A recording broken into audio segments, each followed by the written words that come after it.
Hello, everyone. Welcome back to another episode of Coach Krisler's Convos. Today, I am joined by a new friend. Hi, Taimi. Welcome. Hello, how are you? I'm great. I'm so excited to have you on the show today, and I'm excited to share your story. So before we get started with talking about your health journey, tell us who you are, where you are from, and what you do. Sure. And thank you again for having me on today. And I apologize for my raspy voice. I'm getting over a sinus infection. So thank you. So my name is Taimi Lawler. I'm originally from upstate New York. We currently reside in Massachusetts.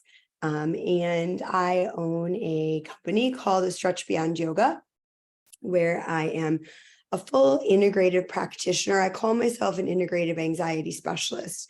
I'm I trained yogi and also health coach, but I've always had a passion, particularly for people, women, men who struggle with anxiety, looking at the root cause of what's driving it, because I struggled with it so severely, really because I wasn't being properly treated for an autoimmune disease. So with my own struggles, passions, drive, I created this business. Previously, still dabble. I am a speech and language pathologist. So that's my first training. But my love has always been in integrative functional therapies. Mm-hmm. Yeah. I find that most of the people that I have had on the show are very interdisciplinary. Myself, right? My career has been in education, but also I'm a health coach, right? Somebody in my cohort was a lawyer, and now they were training to be a health coach. So I love that what we do can pull in all of our different interests and passions and personal experiences. So yeah, it seems like you're right along with that, with being interdisciplinary as well. Yeah. Absolutely. Cool. All right. So you mentioned having an autoimmune disease. Can you tell me a little bit about how you discovered that for yourself? Right. It was not easy. The discovery process, let's say, maybe because of my temperament and drive to me, unawareness, denial. I have definitely, have had perfectionistic tendencies. So, when it was showing up, when I was going through graduate school, I didn't really want to pay attention to the signs and symptoms because I was too busy, doing something else. But it just got so progressively worse. And the symptoms were at first not super debilitating, right? Like I gained some weight. I worked out all the time, couldn't understand why, that was okay, but wanted to change that. Then, I'd get a lot of headaches. Okay, dealt with that. But then it came to the point where I literally could not go to the bathroom. It was probably like week 3, and I barely had a bowel movement. I remember being at the gym, dry heaving, working out with the trainer, dry heaving because I was so impacted, but I didn't know. The anxiety was always there. So I thought, okay, that's just who I am. It got obviously progressively worse because I didn't know how to manage. I didn't know how to cope. And my body was sending me all these signs and I was ignoring them. So they had to get louder and louder and louder. And they did. Yeah. So, once they did, they started trying to seek treatment, and people see, oh, well, you're anxious. So really that's what's causing all this. It's your anxiety. And yes, we know stress causes all sorts of crazy things. But I was like, yeah, but I'm like, can't poop. Like that's kind of a problem. Right. And I remember being sent to a GI doc, and I was like 27 at the time. She said, here, take this Marilax. You're just impacted. And I thought, I'm not 97, I'm 27. Like, what are you doing? There's gotta be. And I remember at that point, like a little switch went on and I was like, I have to get to the bottom of this. And I went to the library. I think I was there all night. And I was like, I have food allergies, I have food sensitivities. And I remember bringing it back to her and she was like, no, you just take this medicine. And I was like, no, that's it. And then some other things happened in terms of my anxiety was getting worse and worse because I wasn't getting better physiologically, right? And my thyroid was so jacked up, but nobody knew. And because everybody was just looking at TSH and saw this anxiety. And so they just, pushed me down the conveyor belt and there I went. And I knew, no, I'm not going to accept this. I think that's the one thing about me. Like, I want to always know why. Like, I'm too curious and I didn't want to accept that I just had to be on a drug. I like someone else had said to me, well, take this anxiety pill. It's like how a diabetic needs insulin. But is it? That's a belief. So that's also what was happening at the same time. I really started to basically, I had like a nervous breakdown and I realized I needed to do something different. And so I started neurolinguistic processing and I started working on my beliefs, and I spent years changing the way I thought. And through that process, it changed the way I looked at health and viewed health. My dad's a dentist. I went through a speech pathology program. So, I had some knowledge of science, biology, the allopathic model. And I'm very much, I believe in medicine. But when it comes to chronic conditions, I believe an integrated approach is really what works for people. And, when I started to just look at my beliefs, I started to also, I questioned just everything. I literally started to question everything, like all my thinking, did I have to buy into this label of anxiety? You work in education, there's lots of labels there, and I get it. We use labels to help understand symptoms, to help treat somebody properly. But I wanted to really treat myself and change the way. And I was in a way bucking the system because I was going to be different. I didn't want to accept that I had to take pills to be, to control my anxiety. And I did. I then, started working with an acupuncturist. She's actually the one who diagnosed my Hashimoto's because nobody was looking at my antibodies. And I didn't know that yet. I was so focused on the food sensitivity and being able to poop that I didn't know that it could have been a deeper condition. So she sent me to a doctor who actually listened to me. And she was an OBGYN, a PA, OBGYN, but she loved integrated medicine. And she, those three people I credit, like the transition that I turned the corner in my life with the NLP practitioners, the acupuncturist, and then the doctor who actually heard me. And, then I just kept studying like a maniac. Yeah. And, yeah. It's funny because when you start to learn a little bit, it's like, oh, and then you want to know more. And then you want to know more. And then it's like, you just can't get enough information. It's this constant kind of just hunger for the information. And, but it's really cool too, because it broadens your perspective. It gives you a different perspective. It takes you down different avenues. And so it's a really cool thing to be a curious person and to want to know why. I think we joke about little children, the 5-year-old that's like, why mommy? Why mommy? Why mommy? But I think there's something so beautiful about that when we as adults can grasp that and really dig in and ask why and keep getting to that root cause. Right. Absolutely. Yeah. So, I want to go back to what you were talking about when you were in school and you were determined, to get through your program and achieve that degree. And you were experiencing these symptoms that seemed off, yet normal in a way.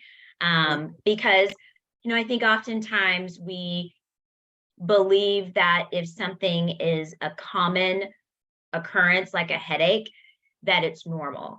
When really that headache is actually telling us something's off, right? There's dis-ease in our body. So what would you say, to individuals who are kind of in that space of, I'm not feeling right, but it's really not, as you said, that debilitating, right? It's not that big of a deal. Right. It's funny. I mean, now right? Hindsight's 2020. Now knowing what I know, because I had an MTHFR mutation and I had food sensitivities and I was so disconnected from my body. That's, where the yoga piece came in. But I didn't know that, like you said earlier, you don't, these therapies, you don't know that they're out there, this information. Most people are walking around with some ailment, right? Some symptom, 1, 2, 3, 4. They've maybe got a Band-Aid for it, either an over-the-counter med, or they've seen their healthcare practitioner and been given, maybe a drug to put the symptoms, to bed, because they're busy. They have a lot going on. They got a lot of balls to juggle.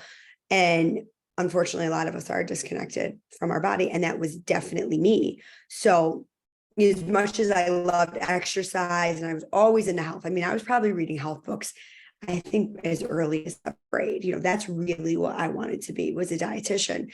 And, I didn't pursue it. I listened, to the people in my life that told me, how I needed to be. And so that was probably a piece of it too, right? There was so many levels of disconnection. So to your question, what would you tell somebody who's walking around with maybe even just a chronic headache? Stop, listen, take a minute, sit down, close your eyes, and try to tap in. What is really going on in your life? What are you avoiding? What are you pushing yourself to do? And, I'm still to this day, I mean, it's why this business is, where it's at, is I'm pushing, I'm an achiever, I'm driven. So I, to take my own, lots of times I'm talking to clients, I'm like, oh, that's really for me, as I say it out loud, right? Right. So I'm not somebody that, thinks you should go sit on a mountaintop and abandon all responsibilities. I understand, but I do believe in paying attention to your body. I do believe in health. Health is wealth. Health is, to me, it's such an important value. It is my number one value. And maybe that's why, too, finally, my symptoms got so loud and I stopped and listened, because ultimately underneath it all, this is what I was meant to do. And this is but I need to know how bad it feels so I can relate to people, to say, hey, no, that headache you wake up with every morning. Yeah, that's not really, that's not normal. We've accepted that it's normal. We take the caffeine and we go, but that's no, your body, you got to listen. Yeah. Yeah. And so once you began seeing these practitioners that were kind of opening up your perspective and really listening to you, tell me what the difference was like going to a conventional medicine doctor versus these integrative practitioners or holistic healers. Right. I mean, everybody along the way they were coming with help, right? And I was very anxious too. I mean, let's not, I probably looked like, this girl's like, she's a wackadoo next, so and I have big emotions. I'm very empathetic. I'm a big feeler. So, and was always connecting with my providers, and I loved them all. They were all nice, but I realized that the difference was in the integrative space.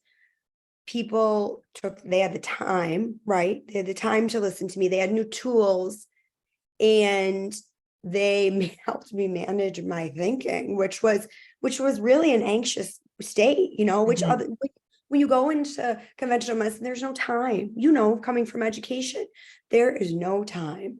Yeah. So, and time is really, people want to be heard, they want to be listened to, and they need the time and space. They need the person sitting across from them to be able to hold that. And that's not always the case. So the integrated practitioners were able to do that because that's how they had designed.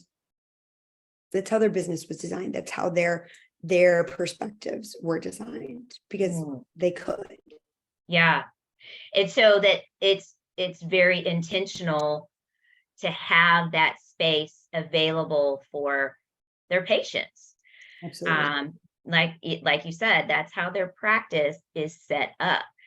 When you are in the conventional medicine space, the practice is set up to be very quick, to see as many patients as possible. And that's just how the system works, unfortunately. And, obviously, you break your arm, you want to be able to get into the emergency, department or what have you, and get seen quickly and get taken care of quickly. But when you are dealing with an issue that is chronic, you've been dealing it for a while, then time needs to be taken. It needs to be a little bit of a more methodical, more investigative process in order to get to the root of the issue. Absolutely. It's funny. I was speaking with a client yesterday and she said, it's funny. I referred her to the doctor that I had first seen, that we now work together. We're very friendly. We're like family. And she said, it's the first time that a doctor actually sat down and did an intake. Can you believe that? And it's funny because she's a speech and language pathologist, and, therapeutically, that's what we do. We have to take a bit of intake, understand the history. She couldn't believe it, that was the first doctor that really sat with her for an hour and listened to her, took information. She's like, none of my other doctors do that. And they can't. That is not their fault. They're like you just said, it's not designed to do that. Yeah. So you mentioned earlier just having your TSH tested. And so explain to those who are watching that may not know why that's not enough, why and what else may be needed in terms of testing in order to really see what's going on with your thyroid, your hormones, its function, and so forth. Right. Well, TSH isn't even measuring. It's not the thyroid hormone. It's actually coming from the pituitary. So it's the pituitary signal to the thyroid to, hey, thyroid, start making the thyroid hormone that we need. And we have two types of actual hormone, T4 and T3. One is inactive and one is active. They're both made of iodine molecules. And so that actual active thyroid that you need is converted in your liver. 60% of it gets converted in the liver, and then it gets sent out to other areas of the body. So the TSH isn't even measuring for you what's going on truly with your thyroid. It's measuring the signaling system to the thyroid. When you think about Hashimoto's, which is the autoimmune thyroid condition, how do you figure that out? Well, you have to look at antibodies. There's 2 antibodies that need to be measured. And so most people are walking around with either an underactive thyroid or an autoimmune condition. I think I just read a statistic the other day, 8 out of 10, and mostly women. And thyroid goes offline for so many reasons. Adrenals have been impacted, hormones are out of whack. There could be a problem with the signaling system, anywhere from the hypothalamus to the pituitary to the thyroid. You could have a pituitary adenoma, that you could have heavy metals, food sensitivities. There's so many reasons why the thyroid goes wacky, particularly in women. And it's often underdiagnosed or not paid attention to, because the symptoms of thyroid are often the symptoms of anxiety and depression. And that's the hard part. And to have somebody, again, take the time to listen. Some practitioners don't understand, what a full thyroid panel is. They don't know how to read it. They don't, the client may be presenting in such a way that it's like, oh, this is textbook anxiety, right? So that's where it can be really tricky, and knowing the information and advocating for yourself is such a huge piece. And, again, I think that advocating for yourself can look like just being curious, asking, what is this test? What is this actually testing? Are there any other tests that could be helpful, right? You may not necessarily know what they are, but just saying, are there any other tests? I understand that they may not be tests that you run, but what do you know of? I really want to be educated about this, right? So it opens that communication with your practitioner, and it does it in a way that's not challenging to them, because they can sometimes be defensive, but it's just really trying to get more information out so that you can make the most informed decision for yourself. Absolutely. I agree. I think there's no one person that can heal you. It is literally a healing journey. And when you come to your provider with curiosity and the space of, hey, like, I want to know more. I want to get better. And there's no resistance or judgment or hostility, but like you said, an open mind. I believe that person will meet you. And more than likely, you're going to also have to go find other practitioners to help you along. You're also going to have to take a lot of responsibility. And it's difficult for humans to change, but it is possible. So how much do you value your health? How important is it for you to really truly be healthy? That's the other question too, because your provider, is doing the best that they can, and they're giving you their knowledge, and they might only have X amount of knowledge. So then it's back on you to find the people who can support you. Absolutely. Yeah. So you mentioned, changing your perspective, changing your beliefs. So tell me a little bit about that process for you. What was that like? Right. So I did neurolinguistic processing for years. It was fascinating to me, right? I'm really cerebral, obviously. And can you explain what that is for those who don't know?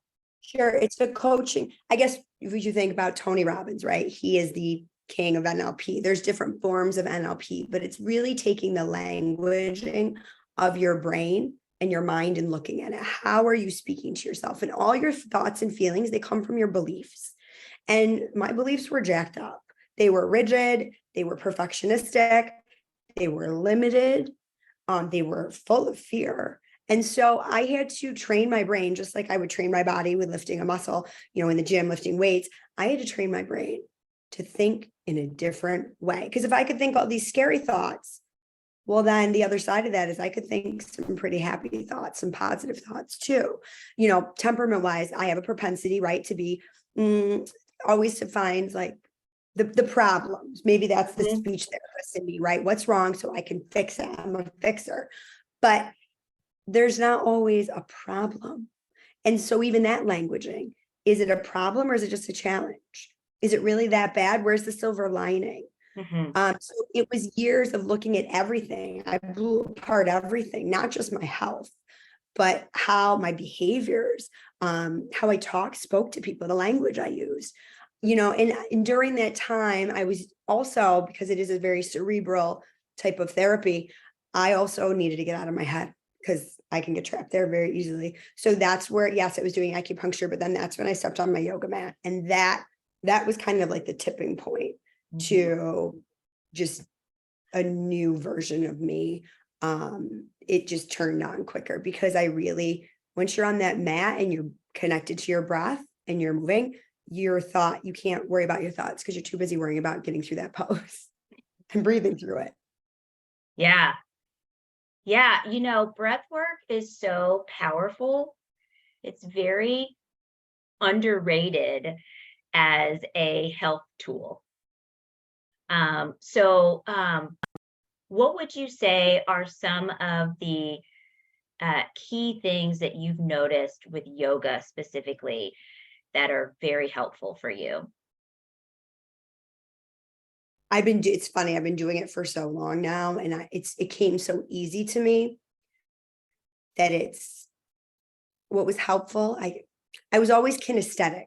So I think that was a piece that being kinesthetic helped because then I could easily get into the body, the movements, pulled me out of my brain. It made me connect with my breath, which I being an anxious type at the time, I held my breath a lot.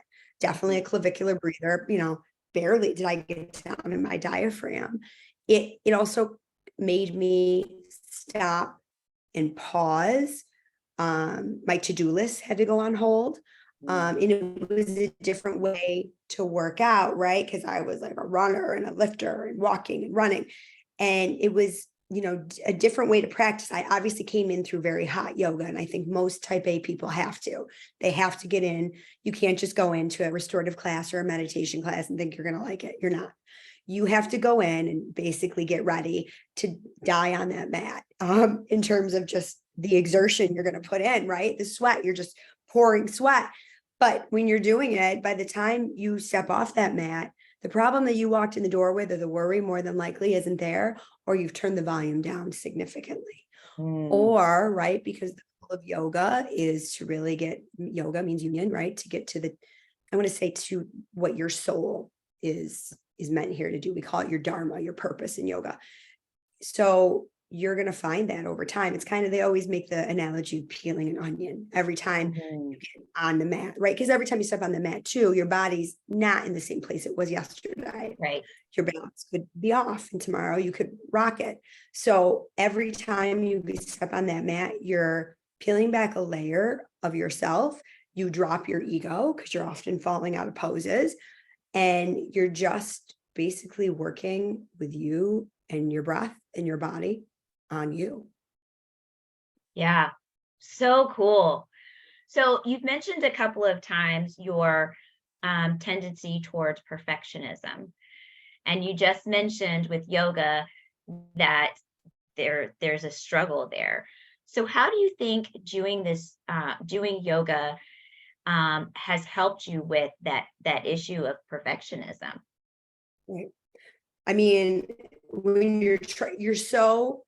when you're into yoga and you're trying to advance your practice, or even if you're just trying to make it, then you don't even have to do a difficult pose, just trying to make your flow look better or smoother.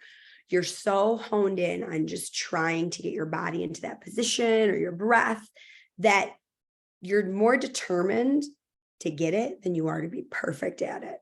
Once you get it, then yeah, you're going to work on the refinement. And you also accept, like I said earlier, that every day your body's showing up differently, depending on how you slept, how you ate, what's going on externally, internally, physiologically. So you start to do instead of wait, analyze, and then do. You just go into it. And the vinyasa, it becomes a dance on the mat, a flow. And when you're dancing, right, anytime people are dancing, they're not holding back, they're just doing it. And because you have the breath and you're activating the vagus nerve, right, our 10th cranial nerve, that's the one that gets us out of fight or flight. So now you have that physiological piece happening too.